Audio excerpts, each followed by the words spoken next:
I think there is a common misconception online about what a quote-unquote dead game actually is. People will throw that term out for games whose player base took a dive, and it is really disingenuous because most of the time it's just not true.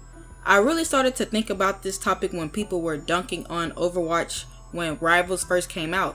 And don't get me wrong, Blizzard definitely deserved to get dunked on, but I was always in the party of not lying on something just because I'm not a fan of it. Cause in what world is Overwatch a dead game? In no world where a game that has 20k people on Steam alone is a dead game. Especially when the game is still receiving developer support. Also, just because a game is unpopular or on a decline does not make that a dead game. I remember when people were calling Destiny 2 dead when it fell from grace. Like, the game may be dead to you emotionally, but thousands of people still play this game daily. I think people get their emotions involved or have this unrealistic idea on what a game should be that has been made by the abundance of live service games we now have. If you really asked me the criteria for a dead game, I would say it needs to have 2 out of the 3 things: between low player count, lack of developer support, or the game has been abandoned, and the lack of an active fan base or community.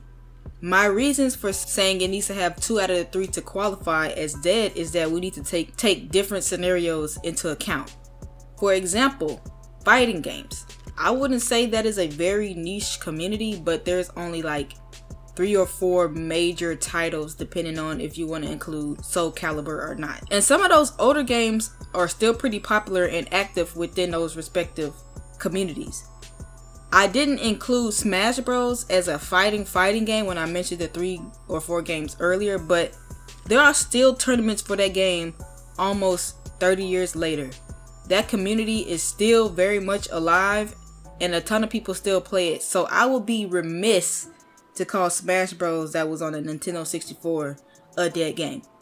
I mean, I wouldn't even call Call of Duty Declassified as a dead game, despite it only being on the PS Vita. I hear about that community still 13 years later, and you can still find games online.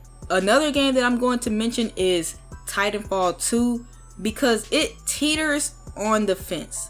The community is still active and engaged, but the player count at times gets low enough to where you might take a little while to find a game. And so there's like a cycle that it goes through, like we're so back to it's Joe over every 3 months, and that depends if the game goes on sale on Steam or not, and the cycle just continues. And let's talk about player count while we're here. I think a lot of people look at the player count the wrong way when discussing dead games. Those people would tend to go off of the peak to the current count, and that's just not the way to go. A good example of this would be Helldivers 2. The player count initially was at 450,000 to around 25,000 during the Sony controversy, and people were saying how Sony killed their game. And my thing is, 25k players alone on Steam is nowhere near a dead game. And second, we need to understand that that player count was not substantial at all, especially not for a game that just came out of nowhere. This is also the same thing with Palworld. Like, it had to come down to earth. It was not going to stay at 2 million players. There will be trends of ups and downs due to content droughts, and games like that where the initial release super high, they kind of dip and then it rebounds a little bit and then it stays at a steadier rate. I would say as long as you're able to retain a certain amount of players to maintain healthy queue times, then you have a healthy player base. As long as your game literally did not fall off a cliff or flop so hard like Concord where they had to turn the servers off, you're not playing a dead game. One thing I was thinking about while we're on this topic is single player games, for the sole reason for those Call of Duty developers who got butt hurt at Kratos' voice actor. They were mainly saying that God of War has short engagement and player metrics.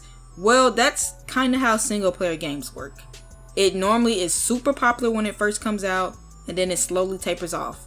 But with single player games, you can play them at any time. It doesn't matter if the game came out 10 years ago, the game will still be there and you don't have to worry about finding a match.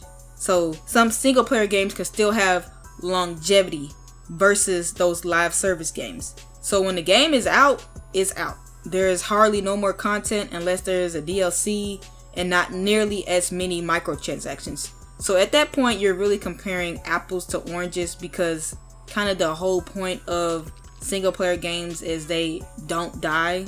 Because I mean, the Call of Duty fanboys really thought they were doing something when they were posting the God of War player count, once again on Steam alone, trying to justify that Call of Duty was better. Like, we're gonna have to need to use some more critical thinking skills.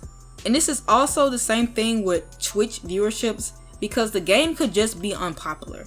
Like, of course people are gonna watch the new hero shooter game that just came out versus the other one that has been out for almost 10 years and has gone through several controversies. And this is why I think live service has kind of ruined our expectations for games. This could be a real boomer take for me, but I've come from a time of buying the full game off the shelf and there were no more updates. That was the game.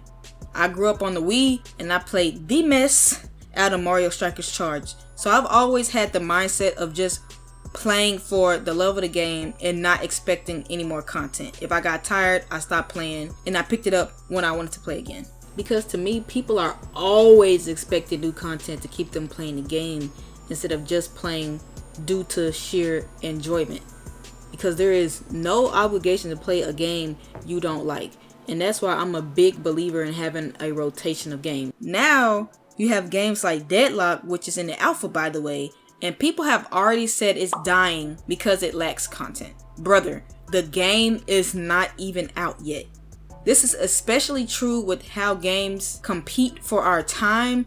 The culture, if you will, can be a little bit unforgiving, especially with how fast people move on from a title. And it doesn't help if a title gets a certain reputation. It's definitely going to be hard to shake if that's the general consensus. It also doesn't help the fact that the casual gamer only plays about 1 to 3 different games and is not as likely going to try something new out.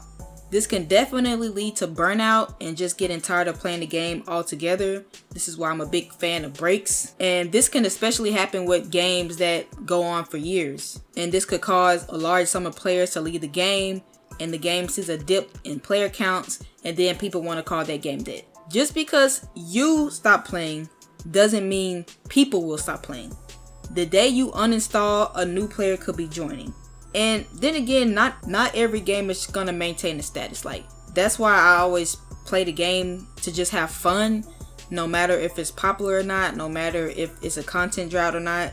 And I also feel as if there's like a stigma around playing games that aren't like the top 10 games. I could be wrong, but I posted a video with like Minecraft video in the background, and I had a few comments like, "You still playing Minecraft?" What do you mean I'm still playing Minecraft? The game is insanely popular still. Like, just because it's not what it used to be doesn't mean it's not fun or people still don't play it.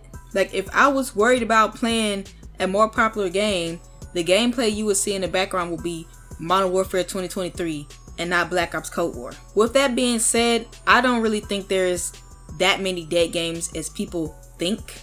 There will be peaks and valleys and players that come and go, but it really shouldn't matter if people think the game you're playing is dead, as long as you're having fun.